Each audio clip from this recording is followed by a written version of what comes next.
So we really are tourists, huh? Yeah, that's right. Yep. Do you guys want to watch some solo leveling? Yeah!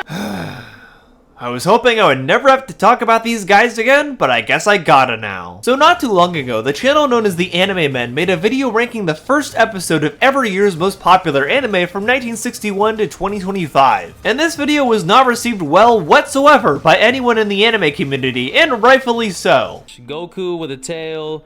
I've never seen that before. Discover a way out through the help of a large monster. The video was incredibly disrespectful to many classic foundational pieces of anime and was mostly just them glazing newer anime instead. Also, it had them gooning on screen to Yoko from Gurren Lagann, which is an image I wish I did not have in my head. Pretty much any anime that didn't have flashy fight scenes, hot women, or wasn't made past 2010, they would automatically disown and dislike and give it an F tier. A lot of people called them out for this video since it was very apparent they don't actually care about anime, but more or less see it as a trend to try and grow their own platform with. But recently, it seems like the TheAnimeMen finally took notice of this since they just uploaded a video called "We Became the Most Hated Anti-Tubers Ever." So, does this mean they finally owned up to their mistakes and decided to give classic anime a real chance and actually look over each one in great detail?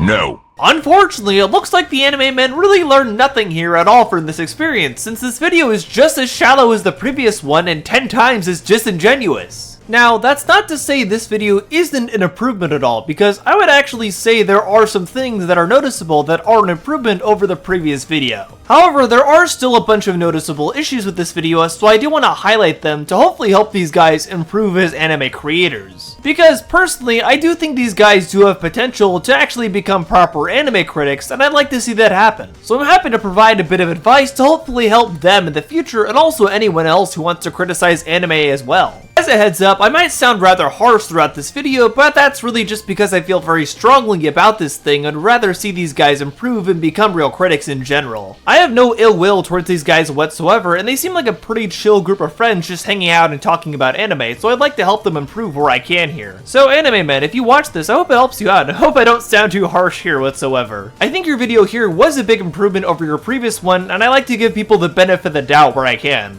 Nothing of what they say in this video sounds like it's actually coming from their own genuine perspective on these anime, and more like they're repeating something they heard someone else say who actually appreciates and knows about these classic anime. And of course, they keep all the same cringy transitions and unfunny jokes that were in the last video to try to appeal to their Gen Alpha audience. The brain rot pandering going on here is unbelievable. And they don't even address all the anime that they got called out for crapping on in the previous video. They don't even bring up Sailor Moon or Detective Conan here, plus some others. There is basically no accountability taken here whatsoever, and we're going to talk about that today. Let's talk about why this video isn't a good quote-unquote apology video, why they clearly still haven't learned to appreciate classic anime, and most importantly, what actual in-depth criticism of anime should look like overall.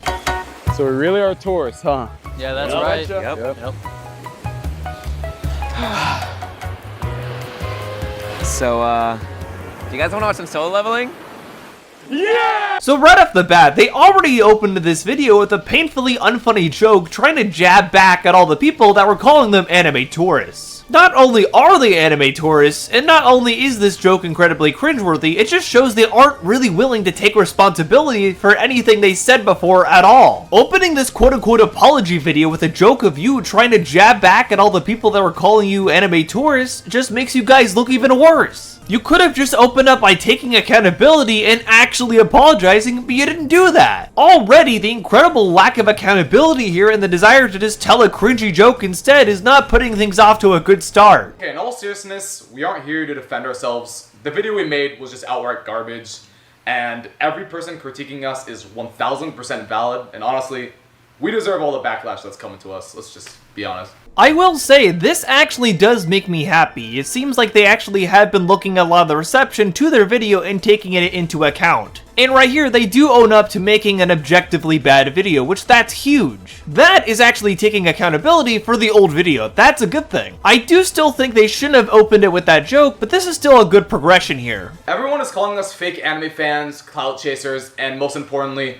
the T word. Dude, come on, making faces like that and trying to hold back a laugh while talking about this does not make you look good at all. You pretty much set off the entire anime community, and rightfully so, and you're not taking this seriously whatsoever. After this incredibly painful intro, they talk about how they're gonna go back and look at some of the older anime that they talked about in the previous video and actually give it the time of day. So let's see if they actually do that. Spoiler alert, they don't. Astro Boy was originally created as a way to inspire hope and kindness in a post-war Japan that was just absolutely devastated by the war. This guy was a symbol of hope, peace, prosperity, and what machines and man can do if they work together. Okay, so they show a snippet of an article here on screen, I think to try and make it look like they actually did their research this time around on something like Astro Boy. And to their credit, it looks like this actually is an article they did look over since it is cited in the description of the video. I think this is actually a good thing since it does appear they actually did more research for this video. The only thing I would probably change is actually stating the name of the article in the video itself. That way, if people want to search up this article really fast while watching the video, they have an easy means to do that. But apart from that, I think this is actually a good thing here to be citing a real article. This guy was a symbol of hope, peace, prosperity, and what machines and man can do if they work together. I thought it did ethical dilemmas really well. Okay, now it just seems like he's straight up reading off of this article rather than giving his own personal take on it. Obviously, yes, Astro Boy was very much influenced by Pinocchio, and in turn, things like Mega Man or AI artificial intelligence were influenced by Astro Boy. But instead of actually giving your own personal take on it, you're basically just reading this article verbatim, it feels like. This is just one example of them seemingly repeating a lot of different positive talking points they've heard people say about these anime before to try and get people off their back. They're basically just saying what they know people want to hear rather than actually saying what they really think about these anime. It's incredibly frustrating, and it doesn't really feel like there's any natural discourse or discussion going on here whatsoever. Look at this Astro Boy popcorn bucket. Wow, what a great way to cap off that discussion there, buddy. Really makes people want to take you seriously. Obviously, if these guys were making very natural jokes to go with the commentary that they're doing on these different anime, I probably wouldn't be upset at that, and that would kind of make sense to do overall. A lot of different reviewers do that on YouTube overall, but this really isn't that. It's just them bringing up random things as a way to try to key jingle their audience even more. It's painfully cringeworthy and just makes this commentary feel even more shallow than it already is.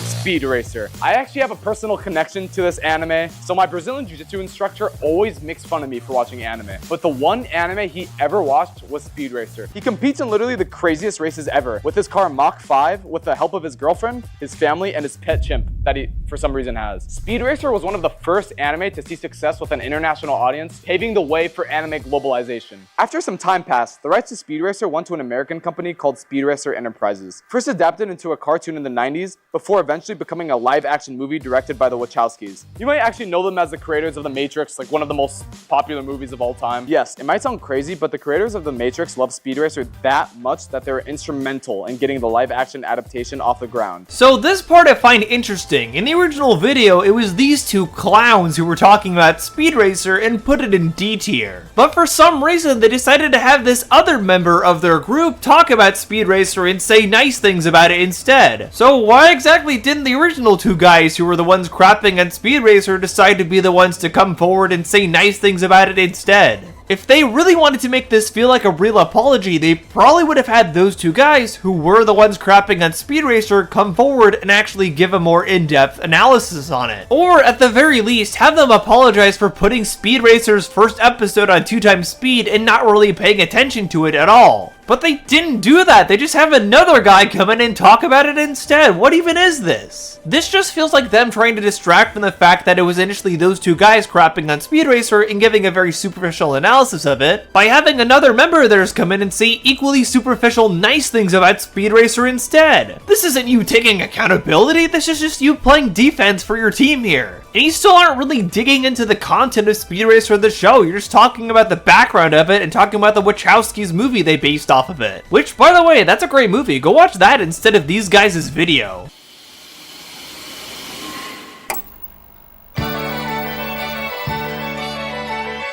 Doraemon, a hood classic, a childhood favorite. I've met many people in my life who grew up watching this glazing it over and over again. They all told me, you should have been there. You should have watched it as a grown up. Everyone watched it growing up. And I never heard of it when I was a kid, sadly. I mean, I was watching like SpongeBob and stuff. But now it is my time to right those wrongs and finally see what the hype was about. See what Doraemon was about. I've seen it. It's a national treasure. It's set in the 22nd century. And Doraemon is actually sent from the future from his great-grandson. His great-grandson is named Suishi, and he comes back from the future to give Doraemon back to our main character, Nobita. And essentially, Doraemon's whole goal is that apparently in the future, like his lineage is absolutely cooked. So Doraemon is there to make sure that his lineage isn't cooked, to help Nobita throughout his life so that his family can eat good. Okay, so you gave a synopsis of Doraemon, but you didn't say what you specifically liked about it. I know I keep saying this, but this is honestly one of the biggest issues I have with this video. These guys aren't actually saying what they really like about these anime. They're either just giving a general synopsis of it or repeating talking points they've heard from other sources, neither of which is actually analyzing the show for themselves. If they would just actually put in a little bit of effort, they could actually probably come up with a real analysis and real idea of their own of what they think of the show. But they don't want to do that because they're lazy and they rush this video out to try to change people's minds about them. So far though, it looks like it hasn't really worked at all. But to start off, I'm going to be honest with you guys, I did not finish Doraemon. So you admit you didn't even watch the first episode of the original video then? You just watched the first 30 seconds? Are you kidding me? That's even worse than I thought initially. These guys are so painfully brain rotted, it's like they need Subway Surfers gameplay or slime tutorials next to every TV show they watch. It is wild to me that this guy cannot handle 30 seconds of Doraemon. If this guy had to watch Seven Samurai or Lawrence of Arabia, he'd probably die. I just wish I watched it as a kid. I'm very jealous. For anyone watching this video, anyone watching this part, influence rating, do I really have to say it's a 10 out of 10? Are you serious? This has insane impact. Okay, but do you really think it's a 10 out of 10? Doraemon is a very influential anime, but would you personally give it a 10 out of 10 based on your personal preferences? If not, then this comes off as pretty disingenuous, not gonna lie. You should actually be reviewing the show based on what you really think of it, not what others think. This is just criticism 101 here. This is Mecha Anime in 2018. Oh no, we gotta pilot the mech! And this is Mecha in 1973. Cue the music. I thought Gundam was gonna be some straight Buki, I'm gonna be honest, okay? Last time I watched Mobile Suit Gundam, I actually gave it a C tier. I am so stupid for ever even thinking that. When I sat down and really just watched the anime, I could see things that I didn't see before when I only watched the first episode. Because Gundam has literally influenced every single mecha anime, whether you like it or not. Blood Iron Orphans, you heard of that? Evangelion, you heard of that?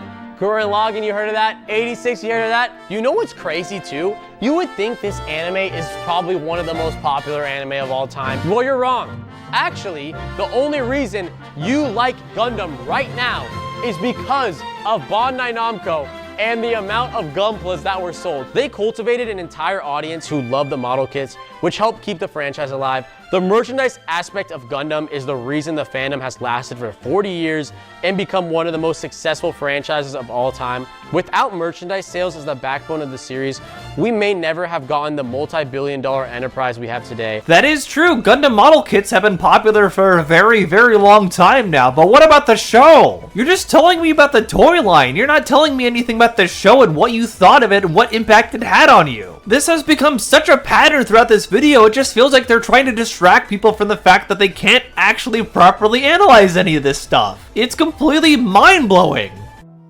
The second anime that I've been tasked with watching today is Lady Oscar, The Rose of Versailles. It was a story written by Ryoko Ikeda, and she was known for combining her political narratives with romantic themes in her shoujo work. Okay, so this one makes even less sense to me. Rose of Versailles wasn't even in the original video that they did. So now they're just bringing up Rose of Versailles randomly when really they should be going back to their take on something like Sailor Moon and actually apologizing for that. Funny enough, Rose of Versailles actually also is a shoujo series much like Sailor Moon. So what this comes off as is them throwing in this random shoujo series that they probably don't actually know that much about and reading random things that they read about it online in an effort to not appear they're uneducated on anime and look like they actually appreciate shoujo stuff when they really don't. It was a story written by Ryoko Ikeda, and she was known for combining her political narratives with romantic themes in her shoujo work. But so does Sailor Moon. Sailor Moon also has a lot of political themes in it. Sailor Moon tackles feminism and LGBTQ rep and also critiques militarism and environmental destruction. How are you able to praise Rose of Versailles for its political themes but not Sailor Moon? Sailor Moon is the quintessential shoujo anime. It is the most popular shoujo work out there. I still cannot believe you guys are jumping to Rose of Versailles and trying to glaze that instead of actually addressing the real issue with Sailor Moon from your first video. While it is good to see them praise Rose of Versailles, it just feels like another distraction instead of them actually talking about their take on Sailor Moon and owning up to that. I think it would have been a lot better if they'd actually addressed that here, since it's a big elephant in the room currently. Urusei Yatsura. Where do I begin? Arguably the biggest contribution that Urusei Yatsura has made to anime overall is creating the waifu concept. Everyone knows what that is, and it has become a huge cornerstone to anime in general. Lump, one of the main characters in this anime, is considered the first waifu of all time. Okay, while Lung did popularize the idea of the waifu further, she technically isn't the first waifu. If anything, I think you could argue the first waifu would be Fujiko from Lupin the Third. Another anime that these guys disrespected in the original video that they haven't even brought up here. They haven't bothered to go back and address the original takes on things like Sailor Moon, Lupin the Third, Detective Conan, Angel Beats, Ramna 1/2, and so many more. This is like completionist or pirate software levels of not taking accountability. Okay, no, it's not actually that bad, but still, I would like to see them take more accountability here. And on top of this, they can't even identify the fact that Fujiko existed before Lum. Fujiko is, by definition, the first waifu. Come on, guys. Pioneering this concept that has become so common that virtually every anime uses it is actually crazy. And not only that, she is considered the first tsundere, something that's become a very common personality type across pretty much every anime. Urusei Yatsura was actually the author's first commercially successful story, which made it a stepping stone for her other works. And not only that, a lot of people attribute anime work straight to Urusei Yatsura. Notably, the creator of Evangelion, as well as Studio Gainax, who contribute some of the studio's creation to Urusei Yatsura. I mean, just based on the waifu fact alone, Urusei Yatsura is one of the most influential anime of all time, and I would highly recommend watching it. What? Again, you didn't even talk about the show itself, you just talked about the things it influenced. You could at least try to analyze some of the things that actually matter when you're discussing a piece of media, like the story, characters, and things that actually matter like that, but you're not even doing it. You're just reading off of whatever ChatGPT told you. This is ridiculous. The year is 1982. Michael Jackson just dropped Thriller.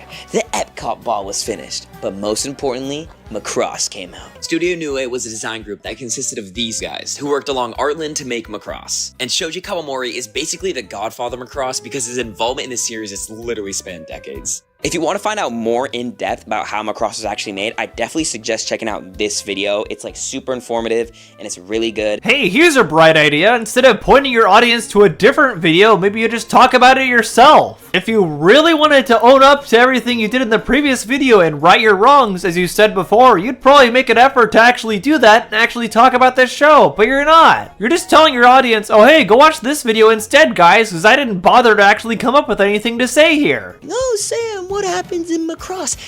The question you should be asking is, Sam, what doesn't happen in Macross? Are you a romance person? Well, boom, here's like a super well-written and constructed romance triangle that sometimes turns into like a romance square because there's like 4 people. And if you want action, they got these crazy mecha fights that is like so insane looking. And you want music? It has some of the best anime songs you will ever hear. Okay, could you actually elaborate on that and tell us about those 4 people, what kinds of characters they are, what kind of motivations they have? Literally all you did was tell us that there's a love triangle in this show that sometimes turns into a love square. That's it. Man, I thought Kimbo Slice was shallow with his anime ranking video, but this is on another level. And if you want action, they got these crazy mecha fights that is like so insane looking. Are fight scenes really the only thing that you care about? Tell me about the story, tell me about the characters, tell me about the pacing, the setting, the things that actually matter. I know I keep saying it, but holy crap, it's unbelievable to me that these guys don't even know how to do the basic fundamentals of analyzing any story. You guys do not deserve the title of the Anime Men, and you deserve to be laughed out of every anime expo you go to going moving forward. I won't really go into a summary that much because I kind of want you guys to experience Macross for yourself. But like basically, there's like this really big ship.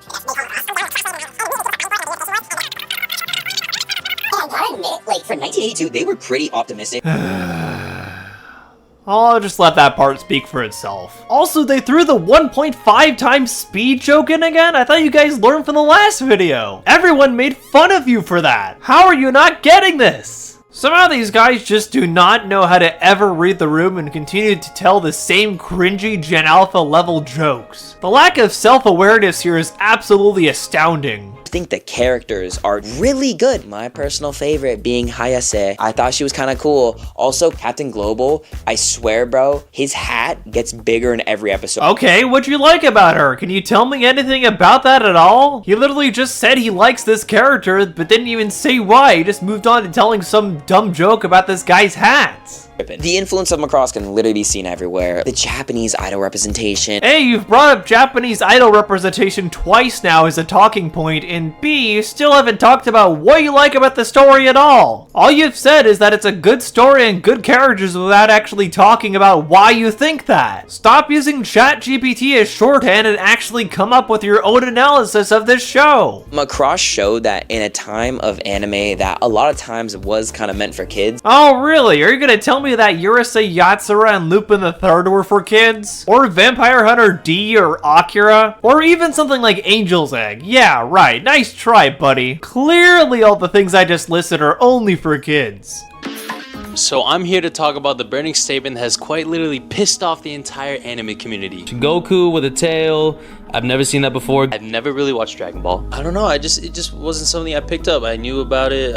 In modern iterations, I didn't really see Goku with one, so I never really did a double take. They literally show Goku with a tail in flashbacks in Dragon Ball Z. You claimed in that original video that you'd seen Dragon Ball Z before. They show him with a tail in the first episode. I know people who don't even watch anime who know that Goku had a tail. That's why everyone freaked out at you, because it's insane that you wouldn't know that. What, were you just on your phone watching Dragon Ball Z as well or something? Or maybe you were just gooning to Bulma or something like you did to Yoko and Gurren Lagann. Either way, it's completely absurd that you didn't know that, and you were ridiculed for that, and rightfully so. So what's even worse, I'm Hispanic, so that's half my family that has banished me from ever setting foot in Mexico ever again. And I know how prevalent Dragon Ball Z is to like the Hispanic community, and I have basically disappointed every single one of them. You didn't just disappoint the Hispanic community, you disappointed everybody. You disappointed the Hispanic community, you disappointed the anime community, you disappointed anyone with a pulse.